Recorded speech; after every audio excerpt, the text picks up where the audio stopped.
Votre véhicule peut être équipé du système HomeLink. HomeLink remplace jusqu'à 3 télécommandes des dispositifs tels que les ouvre-portes de garage, les portails motorisés, l'éclairage ou les systèmes de sécurité à domicile. Les boutons de commande de HomeLink sont situés dans la console au pavillon. Si vous n'avez pas encore programmé l'un de ces boutons HomeLink, assurez-vous d'effacer tous les canaux avant de commencer. Pour ce faire, pressez et maintenez les deux boutons extérieurs pendant 20 secondes jusqu'à ce que le témoin rouge clignote. Pour une programmation plus efficace et une transmission plus claire du signal de fréquence radio, il est recommandé de mettre des piles neuves dans la télécommande du dispositif que vous programmez dans HomeLink. Le dispositif HomeLink est alimenté par la batterie de votre véhicule et ne comporte pas de piles à remplacer. Durant la programmation du système HomeLink, votre véhicule doit être stationné à l'extérieur du garage. Si la porte de garage a été fabriquée après 1995, elle peut avoir un code variable. Ces ouvre-portes de garage peuvent être identifiés par un bouton d'apprentissage situé là où l'antenne suspendue est fixée à l'ouvre-porte de garage. Prenons donc une minute pour parler de la façon de programmer un code variable. Pour commencer, mettez le contact à la position de marche, mais ne démarrez pas le moteur. Placez la télécommande 3 à 8 cm ou 1 à 3 pouces du bouton HomeLink que vous désirez programmer, tout en gardant le témoin HomeLink en vue.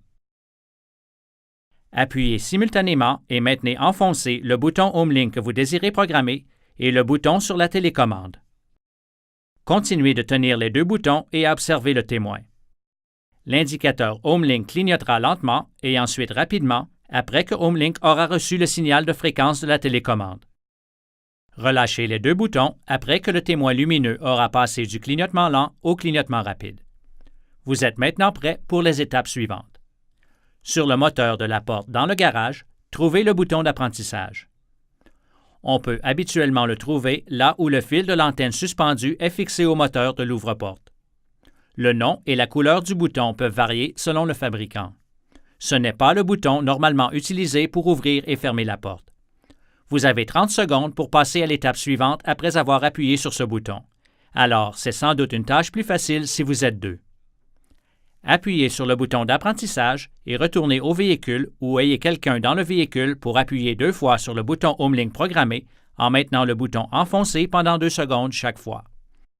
Si l'ouvre-porte est branché et s'active, la programmation est terminée. Si l'appareil ne s'active pas, appuyez sur le bouton une 3e fois pendant 2 secondes pour compléter l'apprentissage. Si la porte de garage a été fabriquée avant 1995, elle pourrait avoir un code non variable. Regardons comment programmer avec un code non variable. Mettez le contact à la position de marche, mais ne démarrez pas le moteur. Approchez votre télécommande des boutons HomeLink. Placez la télécommande que vous désirez programmer 3 à 8 cm ou 1 à 3 pouces du bouton HomeLink que vous désirez programmer tout en gardant le témoin HomeLink en vue. Pressez simultanément et maintenez enfoncé le bouton HomeLink voulu et le bouton de la télécommande jusqu'à ce que le clignotement lent du témoin HomeLink s'accélère. Puis relâchez le bouton HomeLink et celui de la télécommande. Lorsque l'affichage change, c'est programmé. Cela peut prendre jusqu'à 30 secondes, rarement plus. La porte de garage peut s'ouvrir et se fermer durant la programmation. Pour vérifier la programmation, pressez et maintenez le bouton HomeLink nouvellement programmé et observez le témoin lumineux. Si le témoin lumineux reste allumé, la programmation est terminée et la porte de garage ou le dispositif devrait s'activer quand vous pressez le bouton HomeLink. Sur les véhicules équipés d'une alarme de sécurité, HomeLink sera désactivé si l'alarme est activée. Pour tout problème ou si vous avez besoin d'aide, composez le numéro sans frais 1-800-355-3515 ou visitez homelink.com. Consultez les guides d'instruction sur le DVD d'information du propriétaire pour plus de détails et pour obtenir d'autres renseignements importants sur la sécurité.